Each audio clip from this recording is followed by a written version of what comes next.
The world is now observing what is ongoing in Kenya.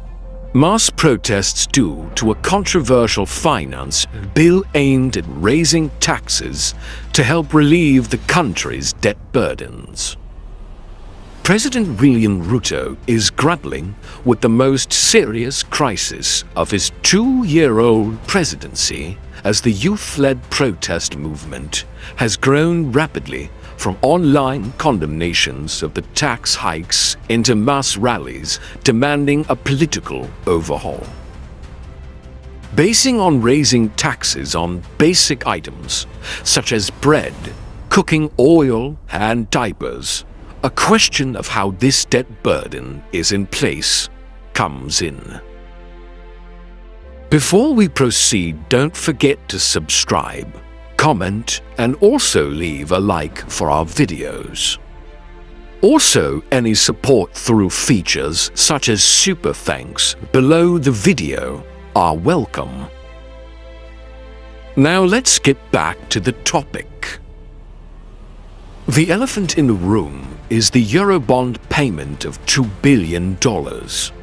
The payment is coming in June, and everyone is asking if Kenya will be able to pay, said Professor Ndangu. In 2023, before what is happening now in Kenya. In this, Professor Ndangu, also the Kenyan Treasury Cabinet Secretary, was meaning that Kenya was preparing to make a bullet payment of 300 billion Kenyan shillings, that is, $1.98 billion Eurobond, which was maturing in June this year of 2024. But what is a Eurobond? A Eurobond is a bond that is issued in a currency other than the currency of the country where it is issued. Eurobonds are usually long-term debt instruments and are typically denominated in US dollars. Eurobonds provide a way for governments, multinational corporations, and international organizations to raise significant capital outside their domestic markets. The government essentially asks investors to lend it money on the promise that it will pay it back with interest. The government, through the Central Bank of Kenya, gives the private investors a piece of paper known as a bond. The central bank then collects on the government's behalf the cash in the form of a loan. Issuance of a Eurobond as an alternative source of money is good for financing huge government projects like railways, roads, energy, and water. The country is facing serious cash flow challenges due to the maturing debts that have delayed the disbursement of funds to various development projects. The maturing short-term debts, the depreciating shilling, and the high interest rates have pushed the country to a difficult financial position. Kenya still faces a significant risk of debt distress despite a 218.53 billion Kenyan shillings or $1.5 billion new Eurobond issue that helped to calm foreign investor jitters over the possibility of the country defaulting on the repayment of its debut $2 billion, that is 291.38 billion Kenyan shillings Eurobond that matured in June this year of 2024. Kenya's public debt increased by 1.93 trillion Kenyan shillings, that is $13.3 billion, to 11.14 trillion Kenyan shillings, $76.6 billion last year, from 9.2 trillion Kenyan shillings, that is $63.2 billion in 2022.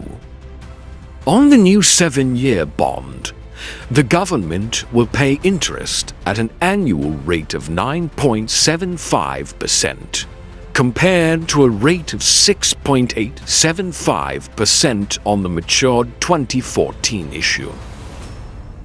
Kenya's economic growth has averaged 4.6% over the past 5 years, falling short of the 10% economic growth rate per annum targeted under the government's long-term development plan, dubbed Vision 2030. Kenya received a lot of funds at the beginning of 2024, enough to settle the $2 billion loan, which continues to pose fiscal risks. The funds came from International Monetary Fund (IMF) wired in an equivalent of 109 billion shillings, followed by another $110 million, 33.7 billion shillings from the Trade and Development Bank. Kenya has already overstretched debt beyond the 11 trillion shilling limit. Even though Kenya enjoys strong, ongoing support from the IMF and the World Bank, it faces a potential crunch point in 2024 when a 10-year Eurobond, worth $2 billion, needed for repaying unless a yield retreat allows for refinancing. This is why the government wants to come up with this controversial finance bill, aimed at raising taxes to help relieve the country's debt burdens.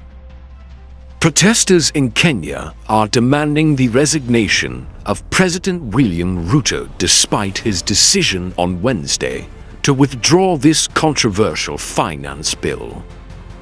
In a speech on Wednesday, Ruto defended his push to raise taxes on items such as bread, cooking oil, and diapers, saying it was justified by the need to cut Kenya's high debt, which has made borrowing difficult and squeezed the currency. The current protests have no official leaders, but appeal broadly to those fed up of rising living costs and endemic corruption. What do you think about all these happening in Kenya? Don't forget to think about supporting the channel through thanks below the video.